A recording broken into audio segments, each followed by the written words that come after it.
Hey guys, this video is going to be the single most video I probably have to link in my Twitch chat, as well as I recommend for you guys to share with your friends to basically make sure as a Dota community we're all on the same page. Because up until maybe 8K average plus games, I see these type of things misunderstood and done incorrectly often. So let's go ahead and get into exactly what I'm alluding to here. I'm going to be making this video about what exactly makes a hero a 4 position or a 5 position, and understanding how to pick proper lane duos as a carry, offlaner, or as either of the 2 support roles to ensure that you don't just hand the opponent free lane wins. And with that being said, let's go ahead and get into it. Banana slam jam.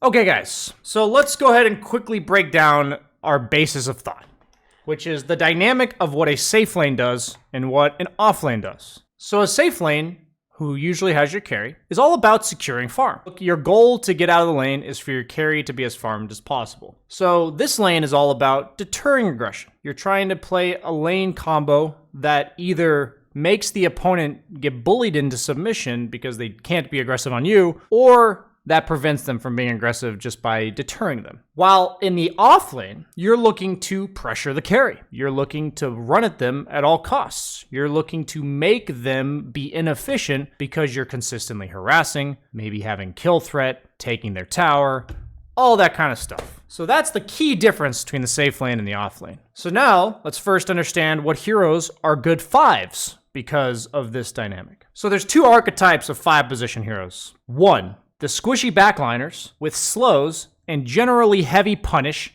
if the opponent goes on the carry. Examples of this are Crystal Maiden, Jakiro, Dazzle. These heroes either make you take heavy damage or prevent you from doing heavy damage, or both, when going on the carry. The second archetype is melee bruisers who draw attention to themselves rather than the carry.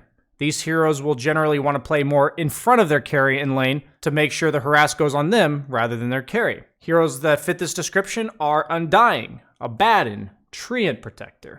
Honorable melee hero being given to Bane because he plays like a melee hero because of his brain sap and high tanky stats. These 2 archetypes are very important for you to understand because if a hero does not fit either of them, they are not a 5.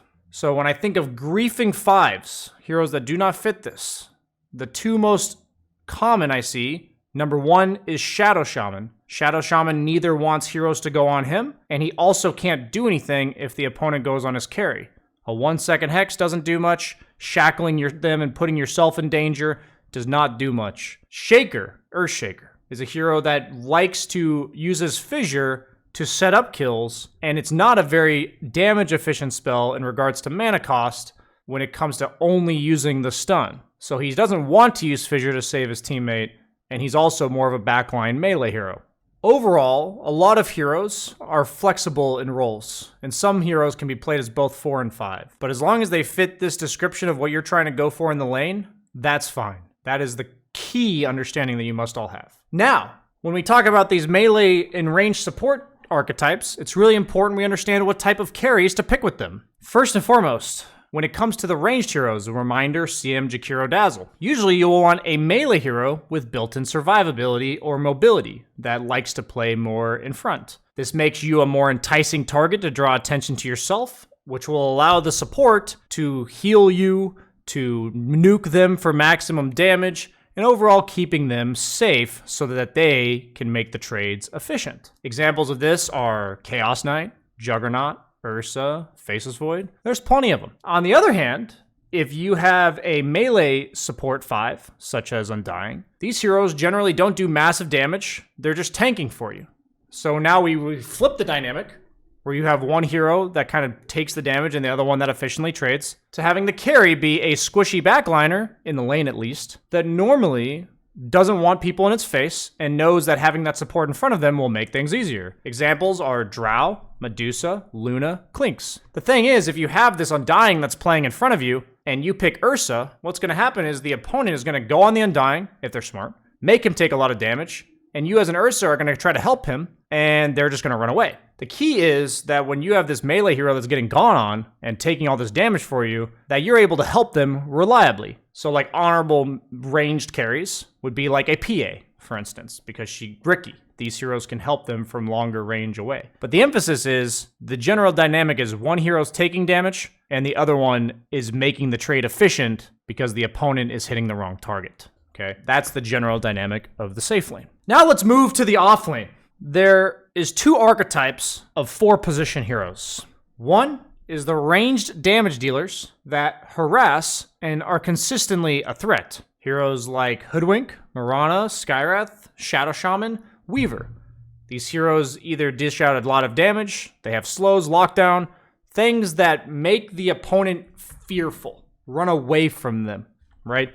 That's what these heroes do. On the other hand, you have melee stunners who are offering catch, roam potential, and or strong aggression / counter aggression. Heroes like Earthshaker, Earth Spirit, Tuskar, Tiny. This counter aggression that I'm mentioning may sound similar to the dynamic of the safe lane, but it's more so you want to think of it as it's not actually straight up aggression from the opponent. It's you're pressuring them. They want to fight back to defend themselves, and then you stun them. What I mean is, if I'm a carry and I see an offlaner and I know there's an Earth Spirit behind him, I'm scared to harass the offlaner, right? Because there's an Earth Spirit behind him. And that same dynamic does not work that way in the safe lane. So griefing 4s, conceptually, that do not fit either of these 2 archetypes, I would say, generally speaking, is ranged heroes that have slow movement speed and do not roam and are not able to force fights. Examples are Warlock, Silencer, and Ancient Apparition. I say in my notes that these heroes basically purely rely on the opponents being overly aggressive in order to actually get the fights that they want. Otherwise, if the opponent just kind of like doesn't do anything, they just don't have to fight you. Thing about these heroes is, yes, I'm mainly talking about the laning stage for this video, but if you have these heroes in your lineup, a lot of the 4 position is responsible for being a part of ganks as well as being a part of forcing team fights. So you're either the ranged hero that's a follow-up to ganks, where you have this melee guy going in for you, or you're the melee hero that's starting the ganks or forcing the fights yourself. If you're a hero that does not promote either of these 2 things, you are not a 4.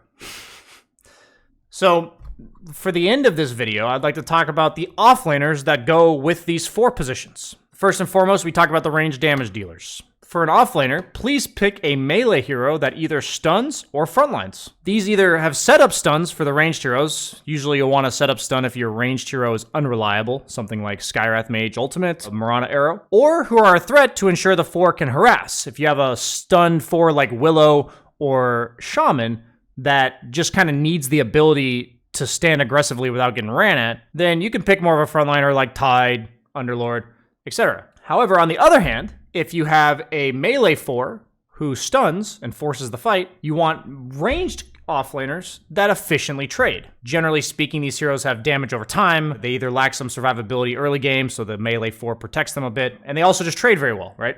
So these examples are like Necro, Viper, Venomancer, Enigma, Visage, these type of offlaners. What's also important about these types of offlaners, which is really important to include, is that these heroes, once given 3 or 4 levels, can usually be self-sufficient. They are strong enough at that point where they don't always need a 4-position hero in their lane to properly lane. And this encourages the 4-position hero that is melee with the roam potential to be able to go roam. Going Necro with a Mirana 4 is an example of a grief lane. Mirana wants to constantly stay in her lane. Yeah, she could maybe try to roam mid and get arrows, but that's not what the hero wants to do. You don't have a setup for the arrow, and you're 2 ranged heroes that can't really do anything for each other if the opponent tries to kill you. So if you have a squishy ranged offlaner in the initial levels that ends up building to be tanky like Necro and Viper, you want that stun deterrent that also forces the fight if the opponent tries to run away from you. And that's why that synergy is so important. If you guys haven't noticed yet, I would say the majority of lanes, both safe lane and off lane, require a melee hero and a ranged hero to be successful. Like I mentioned with Phantom Assassin being a pseudo-ranged hero, there are exceptions. such as like Timbersaw in the offlane, goes well with melee 4s because once he gets level 3, he no longer needs a laning partner, allowing them to roam. These are perfect examples. But the overall point of this video, and I hope you guys' major takeaway is what exactly defines the 4 and the 5, and understanding how to not grieve dual lanes. I will emphasize that I see random melee dual lanes of 2 heroes that don't trade very well and only stun. Something like Earth Spirit Slardar is a perfect example. Earth Spirit Mars, where it's like both of these heroes offer a lot of disable, but unless they're all in killing you, they're not really doing anything efficiently. They're spending a lot of mana for the amount of damage that they're doing. On the other hand, if I'm Earth Spirit and I have a Necrophos in my lane, and I go on the guy and kick him, the Necro is going to push Q twice over the course of like 6 seconds. Very little mana and spinning because he's killing creeps too. And he's going to hit him a lot. And so my role on Earth Spirit effectively represents all the damage that my offlaner did. So that's it for my fundamentals video on understanding how the side lanes work and the definition of a 4 and 5. Thanks for watching, guys. Hope you enjoyed. Like, comment, subscribe.